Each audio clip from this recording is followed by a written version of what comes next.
પહેલા તો આપણે સમજવું પડશે કે આપણે ગુજરાતમાં રહી રહ્યા છીએ કે યુપી કે બિહારની અંદર।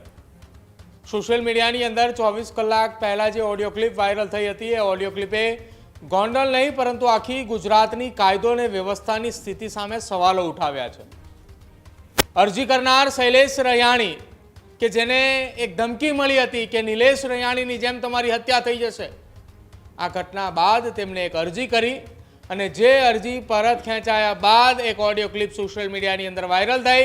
એ 10 મિનિટ કરતાં વધારેની એ ઓડિયો ક્લિપની અંદર જે ચર્ચાઓ ચાલી રહી છે, જો એ પ્રમાણે ઘટના બની હોય તો રાજકોટ જિલ્લાની કાયદો અને વ્યવસ્થાની સ્થિતિ નહીં પરંતુ ગુજરાતની કાયદો અને વ્યવસ્થાની સ્થિતિની સામે સવાલો ઉઠે છે। સવાલો એટલા માટે ઉઠે છે કે એક વ્યક્તિ પાસે ફરિયાદ પરત ખેંચાવવા માટે કેટલાય ષડયંત્ર કરાવવામાં આવ્યા। એની પત્ની એને એમ કહે કે તમે અરજી પરત ખેંચી લો નહીંતર હું અહીંથી જતી રહીશ। એના બનેવી એની બેનને મૂકીને પરત જતા રહે કે જ્યાં સુધી તમે અરજી પરત નહીં ખેંચો ત્યાં સુધી હું તમારી બેનને નહીં લઈને જાઉં।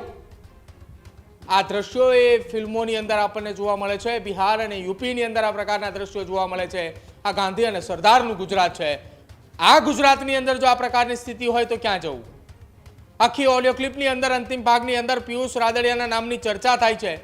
ચર્ચા એટલા માટે થાય છે કે શૈલેષ રૈયાણીએ જે અરજી પરત ખેંચી અને અરજી પરત ખેંચતાની સાથે જ એક નિવેદન આપ્યું હતું અને નિવેદનની અંદર પિયુષ રાદડિયાના નામનો ઉલ્લેખ હતો અને સવાલ એ બીજું કોઈ પૂછનારું નહોતું। પૂછનારું એ સવાલ હતું ગોંડલ શહેર કોંગ્રેસના પ્રમુખ કે જેમની સાથેની વાતચીત શૈલેષ રૈયાણીની ઓડિયો ક્લિપ વાયરલ થઈ હતી।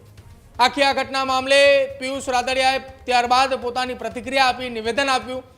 નિવેદનની અંદર પિયુષ રાદડિયાએ એ શૈલેષ રૈયાણી અને સાથે જ અશોક પીપલિયાની નામની ઉલ્લેખ કર્યો અને ગોંડલની અંદર આવેલું એક ધાર્મિક સ્થળ કે જેના દર્શન કરી અને આખી આ વાત જે હકીકત હોય એ કહેવા માટેની વાતચીત વાળો એક વિડીયો સોશિયલ મીડિયાની અંદર તેમના તરફથી વાયરલ થયો અને આખી આ ઘટનાની અંદર હવે પિયુષ રાદડિયાની સામે પણ ફરિયાદ દાખલ થઈ છે।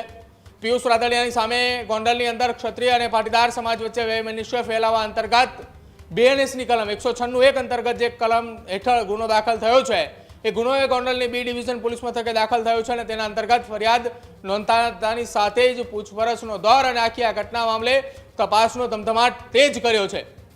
ત્યારે ફરી એક વખત છેલ્લા કેટલાક સમયથી શાંત રહેલું ગોંડલ ફરી એકવાર ચર્ચાની અંદર રહે છે। ગોંડલ એ દર બીજા મહિને ત્રીજા મહિને કોઈના કોઈ કારણોસર ચર્ચાની અંદર આવતું હોય છે। કોઈના કોઈ એવી ફરિયાદ અથવા તો રાજકીય ગતિવિધિઓ તેજ થાય છે કે જેના કારણે ગોંડલ ચર્ચામાં આવે છે। ત્યારે જ ન્યૂઝરૂમ ગુજરાતની YouTube ચેનલને સબસ્ક્રાઇબ કરો અને Instagram અને Facebook પર ફોલો કરો। અપડેટ રહો, સત્યની સાથે રહો।